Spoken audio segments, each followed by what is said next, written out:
Chocolate পছন্দ করে না এমন মানুষ খুঁজে পাওয়া খুবই দুর্লভ। সবার কাছে লোভনীয় এই চকলেট খাওয়ার প্রচলন শুরু হয় 1750-এর দিকে। প্রথম দিকে চকলেট ঔষধ বানাতে এবং বিভিন্ন ধর্মীয় আচার অনুষ্ঠানে ব্যবহার করা হতো, আর এখন সারা পৃথিবী জুড়ে সেই চকলেট খাওয়া হয় মিষ্টি জাতীয় নয়ন জুড়ানো লোভনীয় খাবার হিসেবে। প্রতি বছর সারা বিশ্বে 3 মিলিয়ন টন চকলেট উৎপাদন করা হয়। বর্তমান সময়েও সারা পৃথিবীতে চকলেটের অনেক বড় অর্থনৈতিক ভূমিকা রয়েছে। এবার আসা যাক চকলেট কোথায় সবচাইতে বেশি উৎপাদন হয়। চকলেটের জন্মভূমি আফ্রিকাতেই। আফ্রিকার 25 ডিগ্রি সেলসিয়াস তাপমাত্রা এবং 80% আর্দ্রতা চকলেট উৎপাদনের জন্য খুবই উপযোগী। আফ্রিকার ঘানা সহ বিভিন্ন এলাকায় প্রচুর পরিমাণে চকলেট উৎপাদন করা হয়। প্রাচীন মায়ান সভ্যতার সময়েও চকলেট খাওয়া হতো, আর মায়ানদেরও কিন্তু আদি নিবাস ছিল আফ্রিকা এবং আমেরিকাতে। এই চকলেট উৎপাদন করা হয় একটা গাছের ফল থেকে। ফলটা আফ্রিকাতে ক্যাকাও নামে পরিচিত। ক্যাকাও আফ্রিকাতে বেশি জন্মে কারণ আফ্রিকার ভৌগোলিক অবস্থান এবং তাপমাত্রা ক্যাকাও গাছের জন্য বেশ উপযোগী। যদিও ক্যাকাও গাছ সংবেদনশীল, কিন্তু এই ফলগুলোর বোটা বেশ শক্ত এবং পেকে সহজে পড়ে যায় না, দেখতে অনেকটা পেঁপের মতো।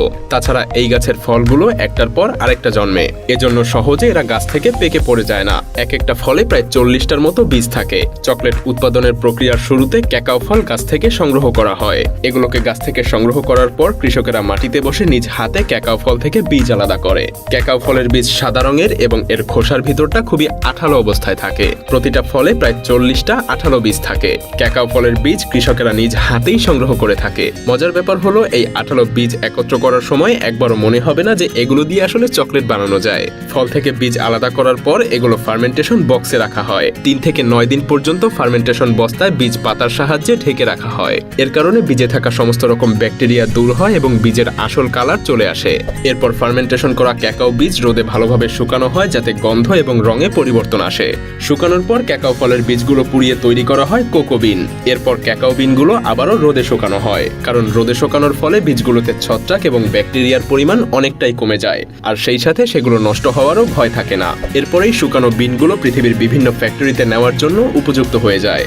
ফ্যাক্টরিতে আসার পর কোয়ালিটি বিনগুলোকে পরিশোধন এবং যাচাই করা হয়। এরপর বিনগুলোকে উপযুক্ত আকারে মেশিনে কেটে ফেলা হয়। সবগুলো বিনের আকৃতি প্রায় সমান করে নেওয়া হয় যাতে করে চকলেটের আকারে আর কোনো পার্থক্য না থাকে। এরপর বিনগুলোকে মেশিনে রোস্ট করা হয়। ফোল্ডিং মেশিনে রোস্ট করার কারণে বিনে থাকা পানির পরিমাণ 7% থেকে 1%-এ নেমে আসে। এরপর এই বিনগুলোতে প্রায় 3000 প্রকারের কেমিক্যাল ব্যবহার করে 30 মিনিট থেকে 2 ঘন্টা ধরে রোস্ট করা হয়। এতে করে পচন বা নষ্ট হওয়ারও আর ভয় থাকে না। ঝরঝরে বিনগুলো পুনরায় মেশিনে দেয়া হয়। ভাইব্রেশন মেশিনে যখন বিনগুলোকে দেয়া হয় তখন বিনের খোসা থেকে বিনের বীজ বা নিব আলাদা হয়ে যায়। এবার কোকো নিব থেকে মেশিনে গাঢ় বাদামি রঙের কোকো পেস্ট তৈরি হয়, আর এই গাঢ় বাদামি রঙের কোকো পেস্ট চকলেটটি স্বাদে গন্ধে ভরপুর হয়ে ওঠে। এই কোকো পেস্ট তৈরির সময় এর ঘনত্ব এবং স্বাদে অনেকটা অ্যালকোহলিক ফ্লেভার আসে। এটাকে বলা হয় chocolate liquor. Alcoholic chocolate liquor থেকে তেল এবং চর্বি আলাদা করে ফেলা হয়।